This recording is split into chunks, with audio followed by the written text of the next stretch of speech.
Hi friends, నేను మీ ఇమ్రాన్ని. Psychology part A సిలబస్లో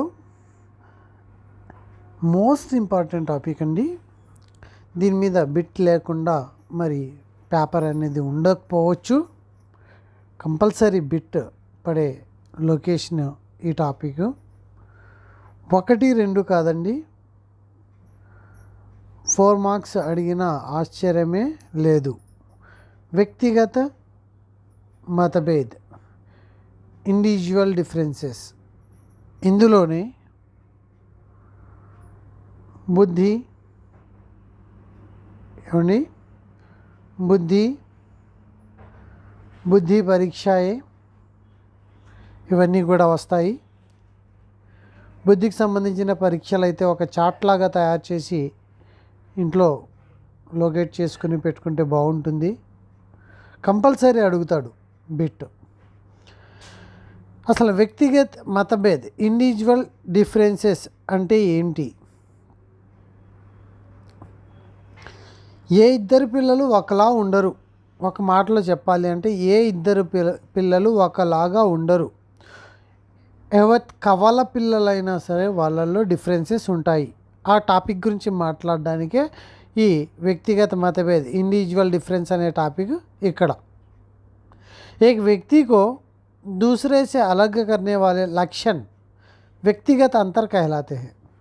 ఒక వ్యక్తిని ఇతర వ్యక్తి నుంచి డిఫరెంట్గా చూపిస్తూ ఉండే లక్షణాలని వ్యక్తిగత అంతర్ అని చెప్తాము. कक्षा में कोई भी 2 छात्र समान नहीं होते. छात्र शारीरिक विशेषताएं जैसे ऊंचाई, वजन, शरीर का रंग, मनोवैज्ञानिक बुद्धि, रुचियाँ, दृष्टिकोण, क्षमता, भावनाएं, समायोजन और पाठ्यक्रम ఈ యొక్క లక్షణాలు పిల్లల్లో ఉంటాయి. అయితే ఈ లక్షణాలు పాఠ్యక్రమ ప్రదర్శన అండి.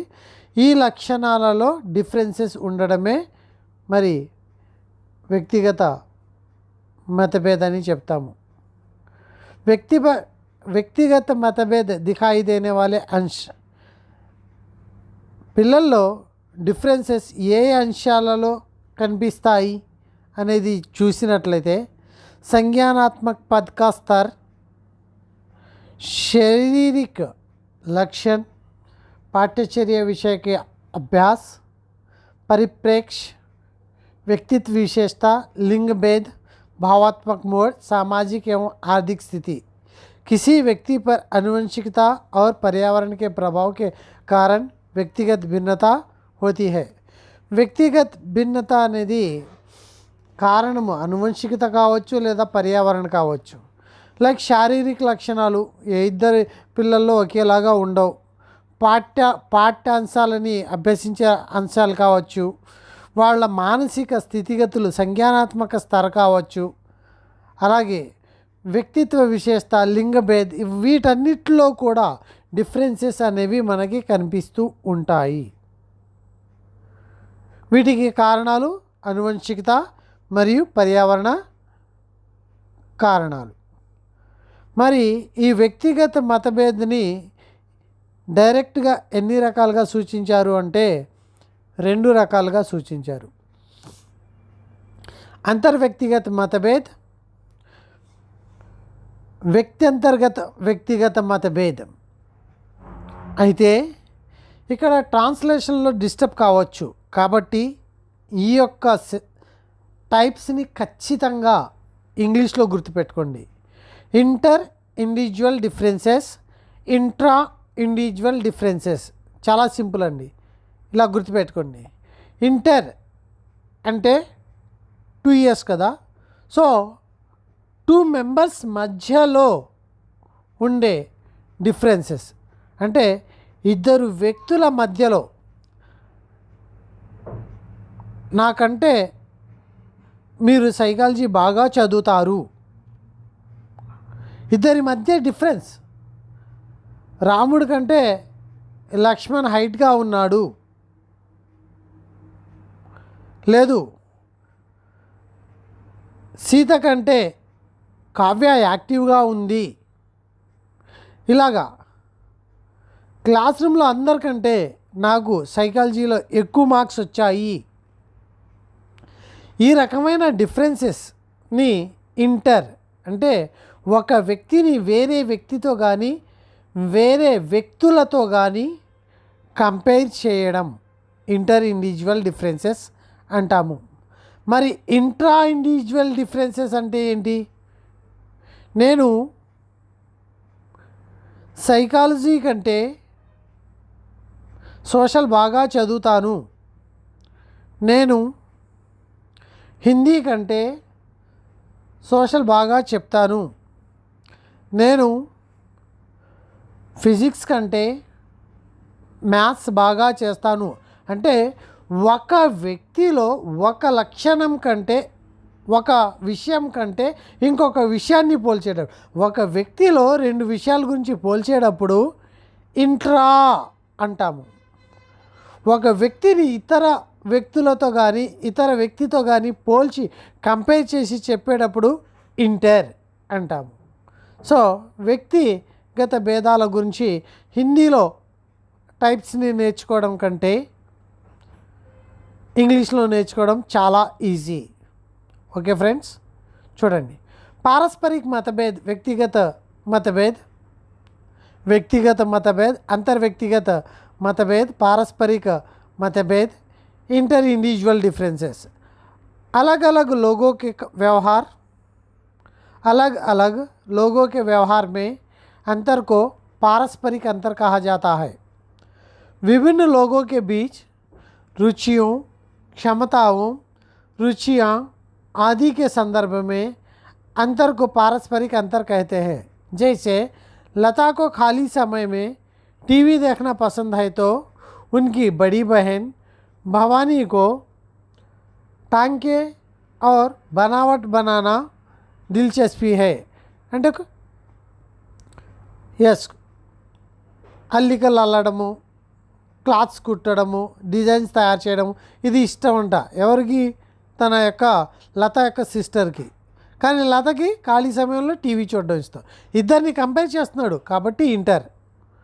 मुरली अपनी कक्षा में अन्य सभी लोगों से तुलना में गणित तेजी से करता है. మురళి క్లాస్ రూమ్లో అందరికంటే ఇంకొకరితో కంపేర్ చేశాడు. ఎవరిని? మురళిని. కాబట్టి ఇంటర్. చూడండి. వ్యక్తంతర్గత వ్యక్తిగत मतभेद, इंट्रा इंडिविजुअल डिफरेंसेस. एक ही व्यक्ति के व्यवहार में विभिन्न दृश्यों में प्रकट होने वाले व्यक्त्यंतर्गत व्यक्तिगत मतभेद कहलाते हैं.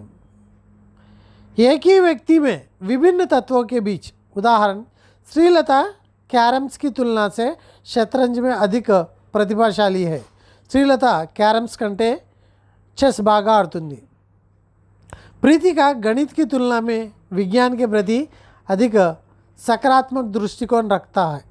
సో ఈ రకంగా అంటే మ్యాథ్స్ కంటే ఫిజిక్స్ బాగా చదువుతుందంట. సో ఈ వ్యక్తిగత ఇండివిజువల్ వల్ల శిక్షలో మనము ఏర్పాటు చేసుకోవాల్సిన అంశాలేంటి? शिक्षक को व्यक्तिगत मतभेदों के साथ प्रतिदिन उलट पुलट करना पड़ता है, इसलिए उसे कुछ कारकों को ध्यान में रखना चाहिए. एक बड़ी कक्षा में सभी छात्रों की ज़रूरतों को पूरा करना संभव नहीं, इसलिए कम छात्रों के बैठने के लिए छोटी कक्षा की व्यवस्था की जाए.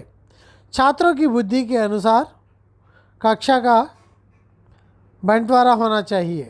उनकी बुद्धि के अनुसार उचित शिक्षण करना चाहिए. అంటే ఇక్కడ ఏం చెప్తున్నారు? క్లాస్ రూమ్లో 60 మంది 70 మంది కాకుండా ఒక సింపుల్ సెక్షన్గా కేటాయించుకుని పిల్లల యొక్క టాలెంట్ని బట్టి, వాళ్ళ యొక్క గ్రేడ్స్ని బట్టి, వాళ్ళ యొక్క క్షమతని బట్టి, వాళ్ళ యొక్క ఇంట్రెస్ట్కి అనుసరించి పాఠాలని బోధించడం. వాళ్ళలో డిఫరెన్సెస్ని చూస్తూ ఉంటాం. ఎన్నో రకాల డిఫరెన్సెస్ ఎంతోమంది పిల్లల్లో. ఆ డిఫరెన్స్ అన్నిటినీ మైండ్లో పెట్టుకుని వాళ్ళకి తగిన విధానంలో, తగిన పద్ధతుల్లో, తగిన శిక్షణ విధానాల్లో సహాయక సామాగ్రితో బోధించాలి. ఇది కాషన్స్ టీచర్స్కి. మరి ఇప్పటి వరకు మనం నేర్చుకున్నది ఏంటి? వ్యక్తిగత మతభేదం అంటే ఏంటి? వ్యక్తిగత మతభేదం ఏ ఏ అంశాల్లో కనిపిస్తాయి, అవి ఎన్ని రకాలు? ఇంటర్ ఇండివిజువల్ డిఫరెన్సెస్ అంటే ఏంటి? ఇంట్రా ఇండివిజువల్ డిఫరెన్సెస్ అంటే ఏంటి? వాటి యొక్క ఎగ్జాంపుల్. డైరెక్ట్గా ఎగ్జాంపుల్ కూడా మీకు బయట నుంచి ఇవ్వడండి, ఇక్కడ ఎగ్జాంపులే. ఓ వర్రీ అయిపోకల్లా సైకాలజీ బిట్స్ ప్రాక్టీస్ చేయండి. అందుకే ఇంకా మిమ్మల్ని ఈజీ చేయడానికి టాప్ మోస్ట్ 150 బిట్స్ని ఈరోజు పీడిఎఫ్ కూడా డెవలప్ చేయడం అనేది, అప్లోడ్ చేయడం అనేది జరిగింది. ప్రతి ఒక్కరూ కూడా ఆ బిట్ ఏంటి, ఆన్సర్ ఏంటి, భయపడొద్దండి. ముందు భయపడొద్దు. టాపిక్ కొత్తగా అనిపిస్తుంది, క్లమ్జీగా అనిపిస్తుంది. నేను చెప్పేది ఏంటంటే ఆ క్లమ్జీనెస్, ఆ భయం అనేది ఇక్కడే తీర్చేయండి. మీరు ప్రాక్టీస్ ఎగ్జామ్స్ చేసేటప్పుడే భయం పోవాలి. మీరు టోటల్గా ఫైనల్ 40 డేస్ తర్వాత జరిగే ఎగ్జామ్కి వెళ్ళేటప్పుడు చాలా ఈజీ మైండ్ సెట్ తోటి వెళ్ళాలి. ఇది నా కాన్సెప్ట్.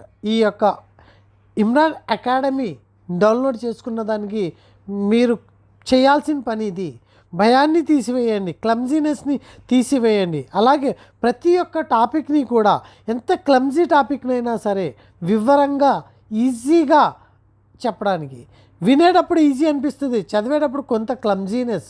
బిట్స్ చేసేటప్పుడు ఇదేందబ్బా ఇలా ఉంది, ఇంత క్లమ్జీగా ఉంది, చదవకుండా పెట్టేయాలని మైండ్ థాట్కి వచ్చేస్తూ ఉంటారు ఒక్కోసారి. కానీ దయచేసి అలా చేయొద్దు. ఎంత క్లమ్జీగా అనిపించిన మైండ్ని మళ్ళీ మైండ్ని రీయాక్టివేట్ చేసి చదివి పెట్టడం నేర్చుకోండి, అలవాటు చేసుకోండి. క్లమ్జీనెస్ని దూరం చేయండి. సైకాలజీ అంటే ఇష్టం.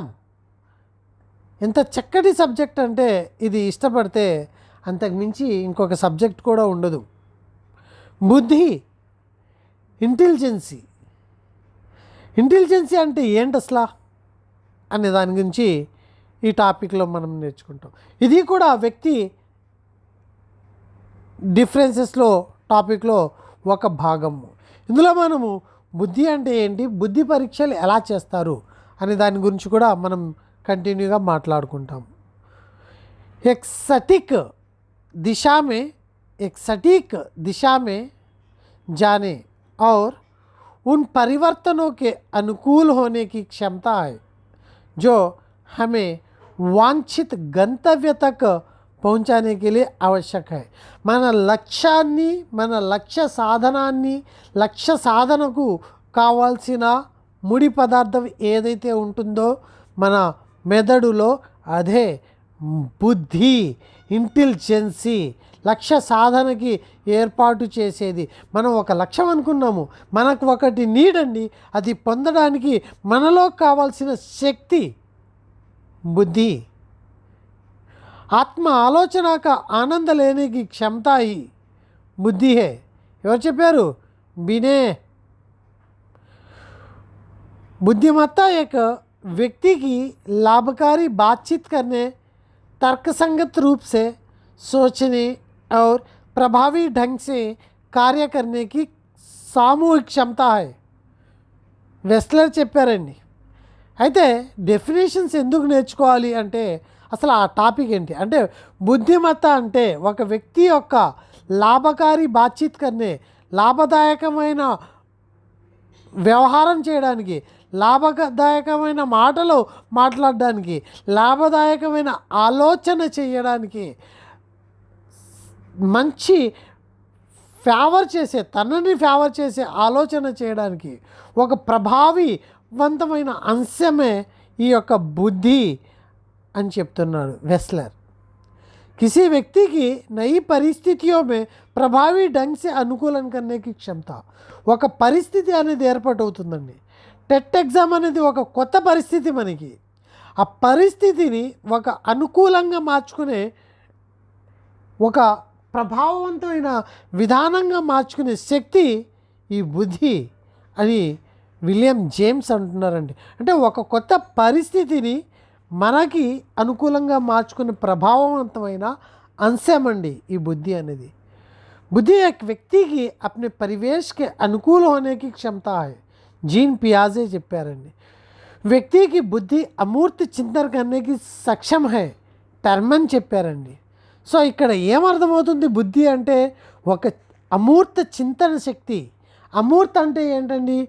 శాబ్దిక శక్తి, మూర్త రూపంలో లేనిది.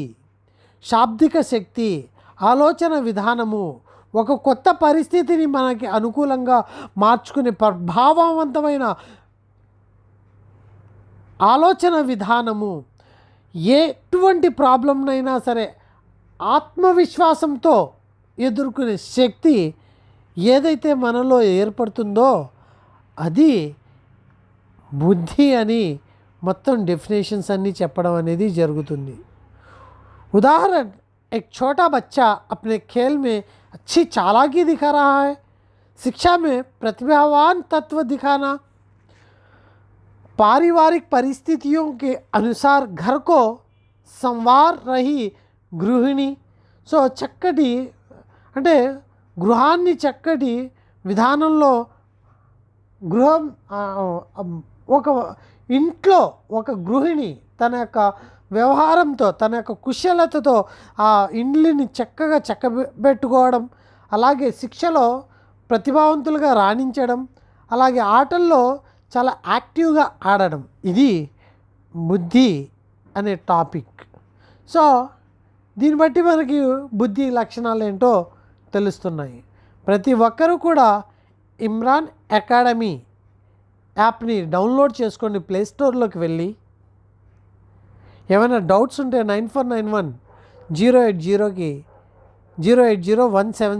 కాల్ చేయండి.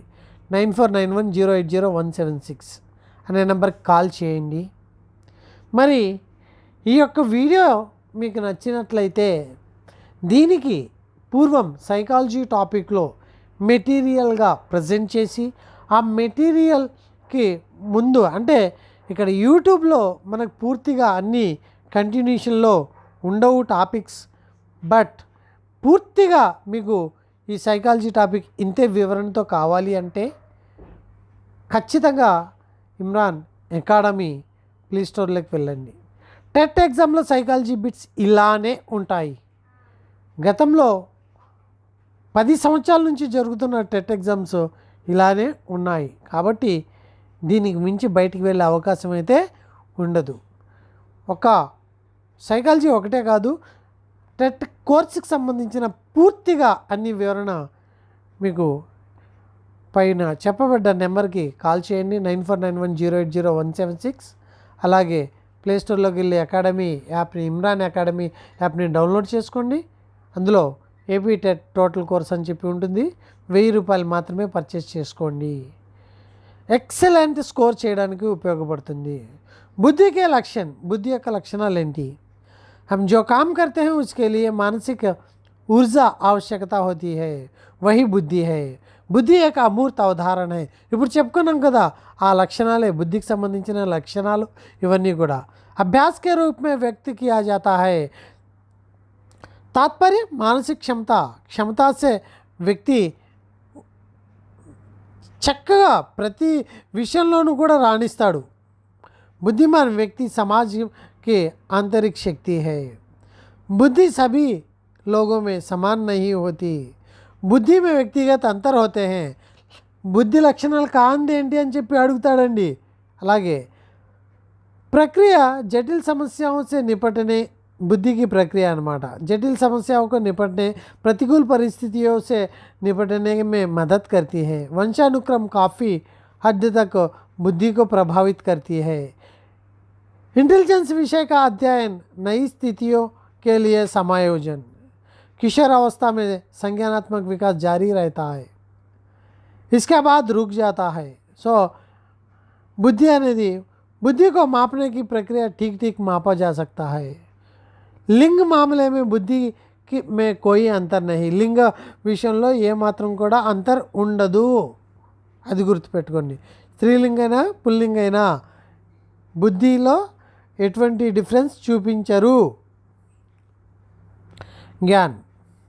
ज्ञान बुद्धि से प्राप्त होता है. ज्ञान की सहायता से बुद्धि में सुधार नहीं किया जाता, तो बुद्धि ही मंजिल है.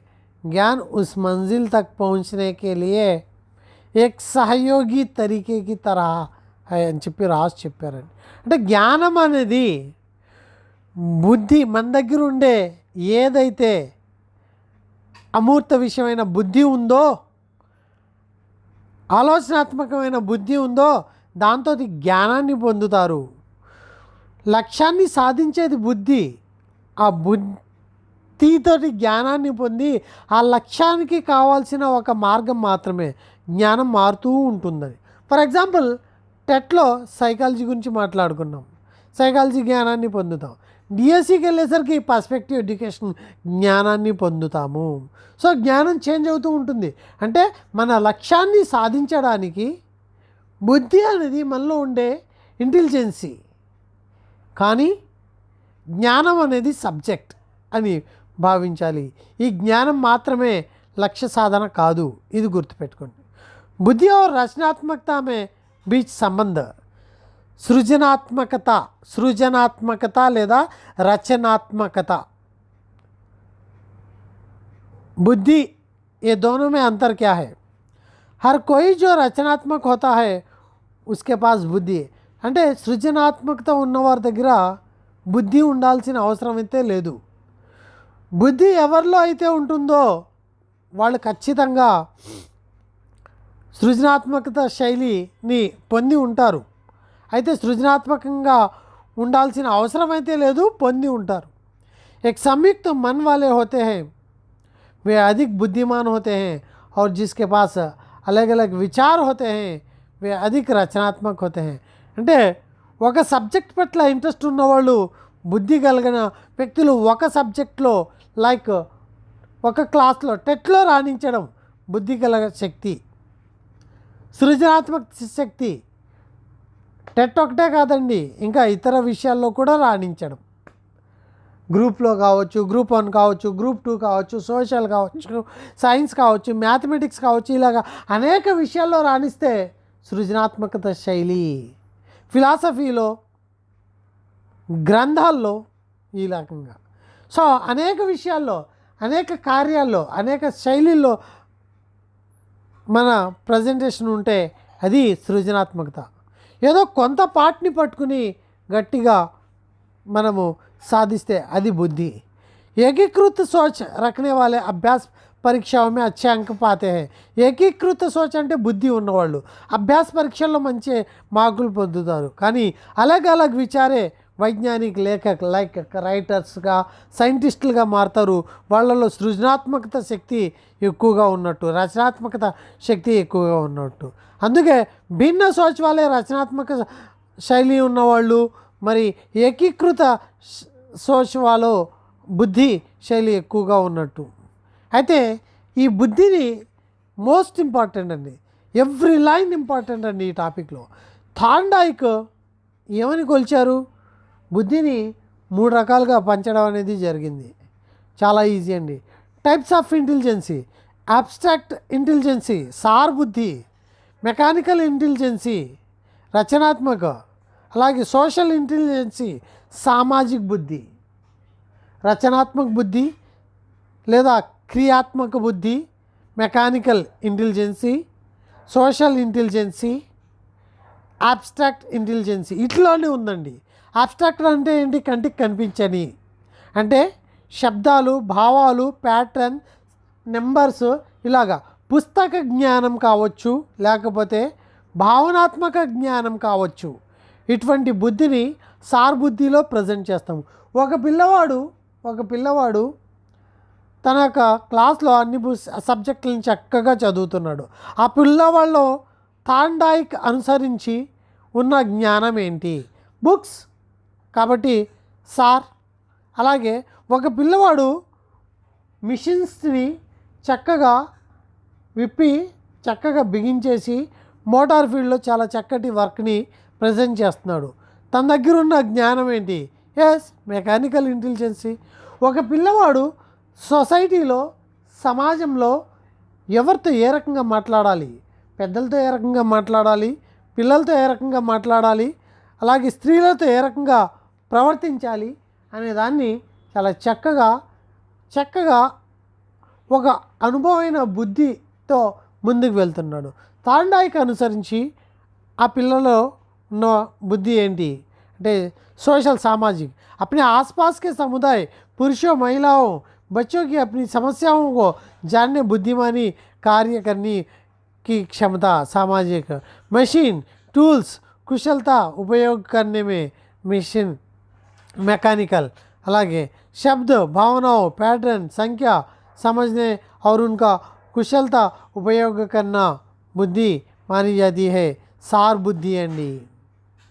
ఓకే, మరి ఈ యొక్క బుద్ధిని ఏ రకంగా ప్రజెంట్ చేశారు, అసలే ఏ రకంగా ఈ యొక్క బుద్ధిని మెజర్మెంట్ చేస్తారు అనే టాపిక్ గురించి మాట్లాడితే ఈ వీడియో నేను చేసుకున్నాం. मेजरमेंट ऑफ इंटेलिजेंसी, छात्रों को विषयों को पढ़ाने के बाद परीक्षण किए जाने के जिसके आधार पर बुद्धिजीवी झुंड बुद्धि पहचान कर सकते हैं.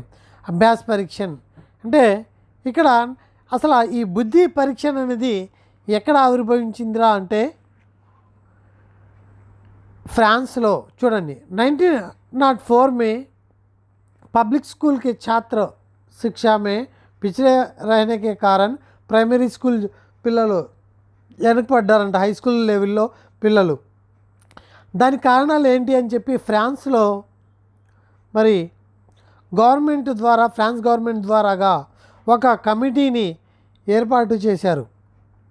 ఆ ఫ్రాన్స్ గవర్నమెంట్ ఏర్పాటు చేసిన ఆ కమిటీ యొక్క ముఖ్య వ్యక్తి ఎవరు అంటే बीने सूफिया माप के निर्माण में किससे मदद मांगा అంటే సైమన్ బీనే ఇద్దరు కలిసి ఈ యొక్క బుద్ధి పరీక్షల్ని నిర్వహించడం అనేది జరిగింది. బుద్ధి పరీక్షల్ని నిర్వహించడం అనేది జరిగింది. ఎవరండి? సైమన్ బీనే ద్వారాగా. మరి వీళ్ళు ప్రవేశించిన పరీక్షలు స్కూల్ లెవెల్లో పిల్లలకి కాకుండా ఆయు లెవెల్లో అంటే ఏజ్ని బట్టి పరీక్షించే విధంగా మారాయి.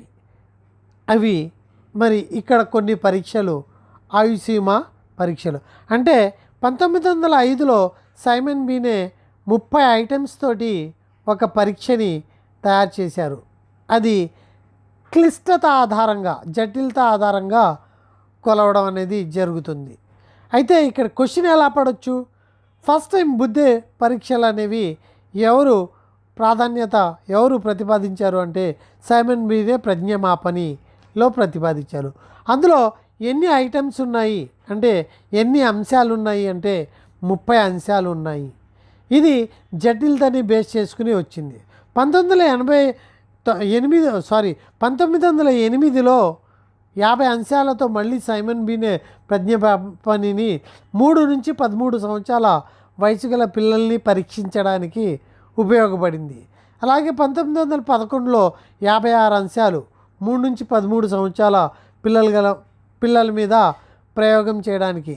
అసలు ఈ ప్రజ్ఞ పరీక్షలు అంటే ఏంటి, దేన్ని బేస్ చేసుకుని ఈ పరీక్షలు చేస్తారు అంటే మెంటల్ ఏజ్ని బేస్ చేసుకుని ఈ పరీక్షల్ని వ్యవహరిస్తారు.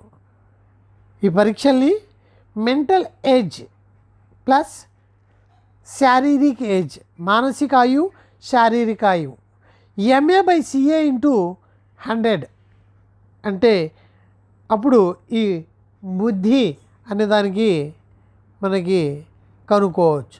ఎలాగా ఏంటి एग्जाम्पल सहा इकड़ विवरण इस्तानु चूडंडी. किसी व्यक्ति की वास्तविक उम्र बुद्धि के माप से निर्धारित होती है, उसे ही मानसिक उम्र कहा जाता है. అంటే మానసిక ఉమ్ర అంటే బుద్ధిని కొలవడానికి ఉపయోగించే ఒక అంశము. మనకు తెలిసిందే శారీరక వయస్సు అంటే పిల్లవాడు పుట్టినప్పటి నుంచి లెక్కేస్తాము. మరి మానసిక వయసుని ఎలా లెక్క పెడతాము అనేది మీ డౌట్. సో ఇప్పుడు దాని గురించే చెప్పుకుందాం. मानसिक आयु किसी व्यक्ति के उत्पादन को नहीं बल्कि उसकी बुद्धि को दर्शाती है. చూద్దాం. शारीरिक आयु की गणना व्यक्ति की जन्म तिथि से होती है. मानसिक आयु का विचार प्रकट करने वाले बीने तथा प्रमुख समर्थन टर्मन है. అయితే మానసిక ఆయువు మెంటల్ ఏజ్ అనే దాన్ని ఇంట్రడ్యూస్ చేసింది బీనే అయినప్పటికీను దాన్ని గట్టిగా బలంగా సమర్థించింది మాత్రం టెర్మెన్ అని చెప్పుకోవాలి. తొలిసారి అంటే బీనే పెట్టండి, సమర్థించింది అంటే టెర్మెన్ పెట్టండి. వాస్తవిక వయసు మనకు తెలిసిందే, మరి మానసిక వయసు ఎలా కనిపెడతామో ఇక్కడ చూడండి. ఫస్ట్ ఆఫ్ ఆల్ మానసిక వయసుని కనిపెట్టాలి అంటే ఒక పిల్లవాడు ఉంటాడు. ఎగ్జాంపుల్ బాగా వినండి. ఒక పిల్లవాడు ఉంటాడు. ఫర్ ఎగ్జాంపుల్ 6 సంవత్సరాల పిల్లవాడిని తీసుకుందాము. 6 సంవత్సరాల పిల్లవాడిని ముందు ఆ యొక్క సంవత్సరాలని మంత్స్లోకి నెలల్లోకి మార్చండి. 6 సంవత్సరాలు అంటే 6 ఇంటూ సంవత్సరానికి ఎన్ని నెలలు అండి? 12 నెలలు కదా. సో 6 సంవత్సరాల పిల్లవాడికి ఎన్ని నెలలు అని చెప్తారు? 72 నెలలు. ఏంటిది? శారీరక వయసు. ఏంటిది? శారీరక వయసు వదిలేయండి. శారీరక వయసు వదిలేయండి, పక్కన పెట్టేయండి. ఇప్పుడు 6 సంవత్సరాల పిల్లవాడికి యాక్చువల్గా మొదటి సంవత్సరం పిల్లవాడికి కొన్ని టెస్టులు పెడతాము, బుద్ధి పరీక్షలు. ఆ బుద్ధి పరీక్షల్ని ఎలా కేటాయిస్తాము అంటే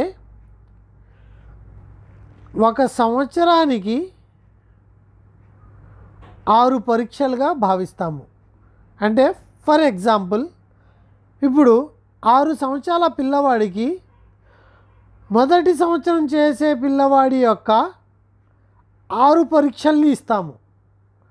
6 సంవత్సరాల పిల్లవాడు ఫస్ట్ ఇయర్ వాడు చేసే 6 పరీక్షలు చేస్తాడా చేయడా? చేసేస్తాడు కదండి, అవును కదా. ఈజీగా చేసి పక్కన పడేస్తాడు, ఈజీగా వదిలేయండి. ఇప్పుడు 2 సంవత్సరాల వయసు పిల్లవాడికి సంబంధించిన 6 పరీక్షల్ని మళ్ళీ ఇస్తారండి, అది కూడా ఈజీగా చేసేస్తాడు, పక్కన పడేయండి. తర్వాత 3, తర్వాత 4, తర్వాత 5, తర్వాత 6 సంవత్సరాలు. సో 6 సంవత్సరాల పిల్లవాడికి ఇక కింద ఇవ్వడం ఎందుకు, డైరెక్ట్గా 6 సంవత్సరాల పరీక్ష 6వ సంవత్సరానికి సంబంధించిన 6 పరీక్షలని ఇచ్చేస్తాము. ఓకే, అంటే సంవత్సరానికి ఎన్ని పరీక్షలు అని చెప్పి భావిస్తున్నాము? సంవత్సరానికి 6 పరీక్షలు అని చెప్పి భావిస్తున్నాము కదా. 1 ఇయర్కి 6 పరీక్షలు ఉంటే ఒక పరీక్ష ఎన్ని నెలలు అని అర్థము? ఎస్, 2 నెలలు అని అర్థము. ఈ విషయం పక్కన పెట్టండి. ఇప్పుడు 6వ సంవత్సరానికి సంబంధించిన 6 పరీక్షలు చేశాడు పిల్లవాడు. ఓకే, అంతకుముందు కూడా చేశాడు. ఇప్పుడు ఆ పిల్లవాడి యొక్క శారీరక వయసు 6 సంవత్సరాలే, కానీ 7వ సంవత్సరానికి సంబంధించిన 6 పరీక్షలు ఇచ్చాం పిల్లవాడికి. కానీ 6 చేయలా. ఎన్ని చేశాడు? 4 చేశాడు. ఓకేనా. ఒక్కో పరీక్ష ఎన్ని నెలలు? 8 నెలలు. ఓకే, మళ్ళీ 7వ సంవత్సరానికి సంబంధించిన 6 పరీక్షల్లో 4 చేశాడు. ఇప్పుడు 8వ సంవత్సరానికి సంబంధించిన 6 పరీక్షలు ఇచ్చాము. ఈసారి 2 చేశాడు. మళ్ళీ 2 ఇంటూ ఒక్కో పరీక్ష 2 నెలలు కదా. ఎస్, 2 నెలలు అనేది ఎక్కడి నుంచి వచ్చిందండి? ఎస్, సంవత్సరానికి 6 పరీక్షలు కదా. సంవత్సరానికి 6 పరీక్షలు అయితే ఒక్కో పరీక్ష ఎన్ని నెలలు లెక్కలోకి వస్తుంది? 2 నెలలు. కాబట్టి 8వ సంవత్సరానికి సంబంధించిన 2 పరీక్షలు 2 నెలలు 4. ఈసారి పిల్లవాడికి 9వ పరీక్ష 9వ సంవత్సరానికి సంబంధించిన 6 పరీక్షలు మళ్ళీ ఇచ్చాం. కానీ అసలు ఏమాత్రం కూడా చేయలేకపోయాడు, 0. సో ఇక ఆపేద్దాం, 0 కదా. సో పిల్లవాడు ఇప్పటి వరకు చేసింది ఏంటి? తన శారీరక వయసుకి సంబంధించిన వయసు 72 చేశాడు. తర్వాత 7వ సంవత్సరానికి సంబంధించిన ఎన్ని చేశాడు? ఎస్, 4 పరీక్షలు, 8 నెలలు. 4 పరీక్షలు అంటే 8 నెలలు. ఎస్, 8 నెలలు. తర్వాత 8వ సంవత్సరానికి సంబంధించి ఎన్ని నెలలు? 4 నెలలు. అంటే టోటల్గా ఎన్ని నెలలు అయిందండి? 84 నెలలు అయింది. సో ఇది మానసిక వయసు. ఫార్ములా ఏంటి? MA/CA into 100. IQ = 84 మానసిక వయసు బై 72 శారీరక వయసు ఇంటూ 100. సో 116 పిల్లవాడి యొక్క IQ బుద్ధి లబ్ధి. సో 116.16 ఎక్కడుందో చూసుకోవాలి మనం. ఎక్కడ? ఇక్కడ ఈ టేబుల్లో బుద్ధి లబ్ధి అనే టేబుల్. ఏ బుద్ధి లబ్ధి? 116, 111, 120 మధ్య. అంటే ఆ పిల్లవాడు అలా కనుక చేస్తే ఆ పిల్లవాడిని దేంట్లో ట్రీట్ చేస్తాము? సుపీరియర్లో ట్రీట్ చేస్తాము. సామాన్య సే అధిక్ జ్ఞాన్ వాలా సుపీరియర్. అదే కనుక 120 దాటిందనుకోండి పిల్లవాడి యొక్క బుద్ధి లబ్ధి, జీనియస్ అంటాము. అలాగే 120, 140 మధ్యలో ఉంటే జీనియస్ అని చెప్తాము. అలాగే ఒకవేళ తన 6 సంవత్సరాలదే చేయలేకపోయాడనుకో, ఇక్కడెక్కడో చోటు ఉంటుంది కదా. సో ఇక్కడ ఎక్కడ? ఇప్పుడు 7వ సంవత్సరం 8వ సంవత్సరానికి సంబంధించి చేస్తే సుపీరియర్లో వచ్చింది. ఒకవేళ ఇంకా లోలో చేస్తే తన దానికంటే 5వ సంవత్సరానికి సంబంధించిన పరీక్షలు కూడా చేయలేదు అంటే ఇక్కడ ఎక్కడో చోటు ఉంటుంది కదా, ఇక్కడో. దాన్ని బట్టి ఆ పిల్లవాడిని మోరన్ అనొచ్చు, డిల్లర్ అనొచ్చు, బిలో యావరేజ్ ఏదో ఒకటి మనం IQని బట్టి ఇక్కడ నిర్ధారణ చేస్తాము. మరి ఈ IQ అనే ప్రతిపాదన ఎక్కడి నుంచి వచ్చింది అనేది మనము ఒక్కసారి చూస్తే, మరి ఈ సమ్ తర్వాత మనము ఒక్కసారి చూద్దాం. बीने का महत्व ज्ञान आंदोलन का जीवन दिया बीने पहला मानकीकृत संस्करण बनाया बीने IQ की भावना बताया बीने బుద్ధి లబ్ధికి భావన టర్మెన్నే బతాయా. బాగా గుర్తుపెట్టుకోండి. IQ అంటే IQ బుద్ధి గురించి చెప్పేదేమో బీనే అయితే బుద్ధి లబ్ధి అనే భావనని మరి ఎవరు కలిగించారు అంటే టర్మన్ కలిగించడం అనేది జరిగింది. ఈ యొక్క విషయాన్ని కూడా మనము గుర్తుపెట్టుకోవాలి. చూడండి, బుద్ధి లబ్ధిగా సిద్ధాంతగా థామస్ ద్వారా ప్రవేశ కియా గయా. సిద్ధాంతాన్ని మరి ప్రవేశం చేసింది మాత్రం మరి ఇక్కడ థామస్ అని చెప్పి, లూయిస్ థామస్ అని చెప్పాలి.